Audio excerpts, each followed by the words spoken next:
Assalamualaikum warahmatullahi wabarakatuh. Saya Elvi Zalia akan memaparkan materi mengenai kelupaan dan mengingat seperti mind mapping yang telah saya buat. Jadi, pertama kita akan membahas tentang kelupaan. Nah, yang pertama itu saya akan menjelaskan mengenai perspektif historis. Perspektif historis dikembangkan oleh Hermann Ebbinghaus pada tahun 1850 sampai 1909. Herman ini merupakan orang yang pertama kali melaksanakan studi sistematik tentang memori dan kelupaan. Pada tahun 1885, Herman tersebut melakukan eksperimennya yaitu pada kata-kata yang tak bermakna. Misal dari kata-kata yang ia buat adalah ZAT, BOK, PIQ, PUQ. Nah, dari kata-kata yang ia bentuk ini, ia menghafalkan kata-kata tersebut. Pada hari pertama, dia menghafalkan 100 kata, akan tetapi pada hari-hari berikutnya seperti hari kedua, hari ketiga, itu hafalannya itu semakin menurun karena kurvanya itu menurun sehingga membuat dia tidak bisa menghafal 100 kata lagi seperti yang dia lakukan pada pertama kali eksperimennya. Selanjutnya ada teori kelupaan. Kenapa sih kelupaan itu bisa terjadi? Kelupaan itu bisa terjadi akibat dari tidak masuknya informasi ke otak melalui reseptor sensorik. Nah, akibatnya itu tidak ada memori atau ingatan dan informasi yang dapat diingat karena tidak masuk ke dalam otak dan tidak tersimpan dalam LTM atau long term memory. Nah, kelupaan juga bisa terjadi karena kita menganggap bahwa informasi tersebut tidak terlalu penting. Misalnya, pada saat kita di perkuliahan, kita memakai baju warna merah.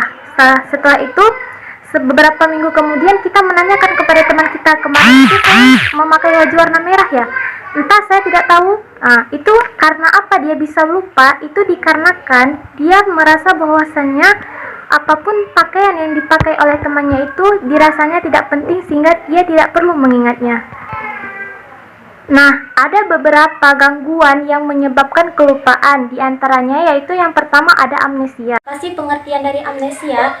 Amnesia merupakan kelupaan yang terjadi akibat adanya cedera otak. Amnesia terbagi menjadi dua, yaitu ada amnesia retrograd dan amnesia anterograd.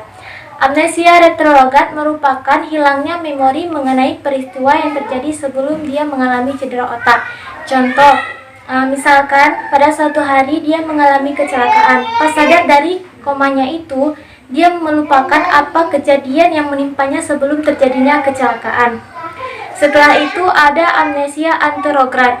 Amnesia anterograd ini merupakan hilangnya memori mengenai peristiwa yang terjadi setelah terjadinya cedera otak.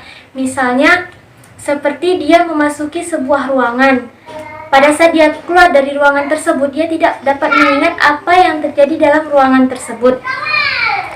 Selanjutnya ada interferensi. Interferensi merupakan bercampur baurnya dua memori yang serupa. Interferensi terbagi menjadi dua. Yang pertama ada interferensi proaktif. Interferensi proaktif merupakan memori lama yang menghambat memori baru, seperti kebiasaan kita memarkirkan kendaraan di tempat A. Pada suatu hari kita harus memarkirkan kendaraan di tempat B. Pada saat kita akan mengambil kendaraan tersebut, karena kebiasaan kita memarkirkan kendaraan kita tempat A, maka otomatis gerak kaki kita itu menuju ke tempat A, sedangkan pada saat itu kita memarkirkan ke tempat B. Selanjutnya ada interferensi retroaktif, yaitu memori baru yang menghambat memori lama. Seperti contohnya itu, pada saat kita menjadi mahasiswa baru, kita akan mendapatkan NIM. Nah, NIM itu akan kita ingat sampai sekarang ini. Akan tetapi, karena NIM itu kita menjadi lupa akan nomor absen yang telah kita pegang selama 3 tahun yang semasa di SMA. Selanjutnya ada kelupaan. Nah, kelupaan itu bisa terjadi karena disengaja ataupun tidak disengaja.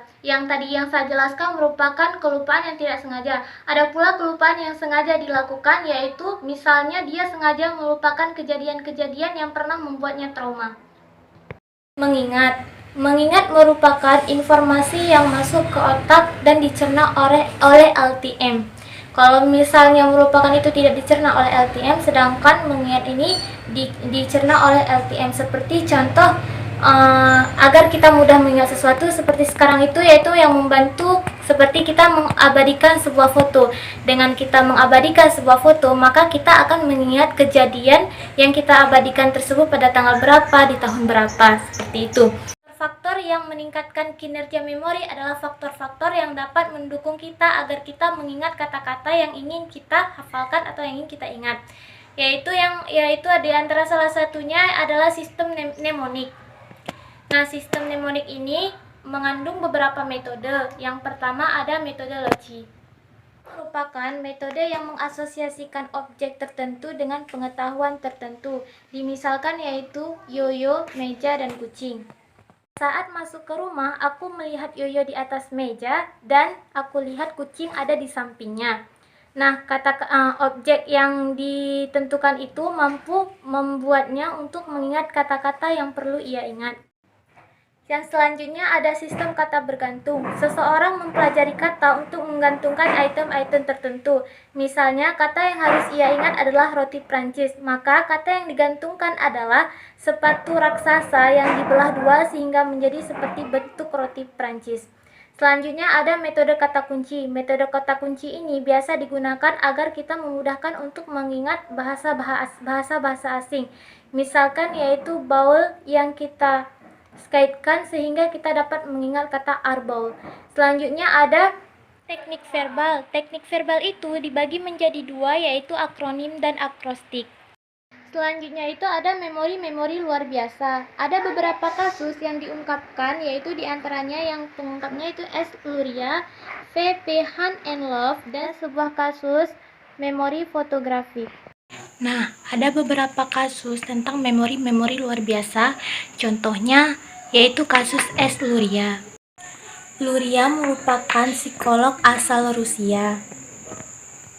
Luria meneliti sebuah kasus yang subjeknya itu berinisial S.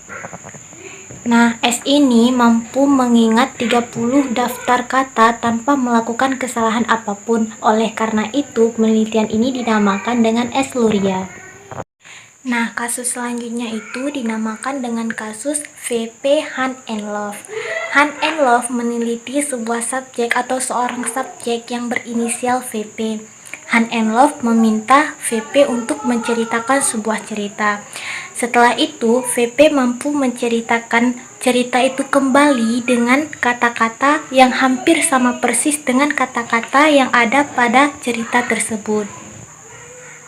Nah, yang terakhir itu ada sebuah kasus tentang memori fotografik. Memang kasus ini kurang terkenal dikarenakan tidak diangkat lebih ke atas gitu, lebih mendalam. Nah, pada kasus ini memori-memori luar biasa itu ditunjukkan oleh seorang seniman yang mampu melukiskan wajah seseorang itu mirip seperti gambar aslinya. Oke, baiklah, cukup sekian pemaparan materi tentang kelupaan dan mengingat dari saya. Semoga bisa diambil manfaat dan saya akhiri. Wassalamualaikum warahmatullahi wabarakatuh.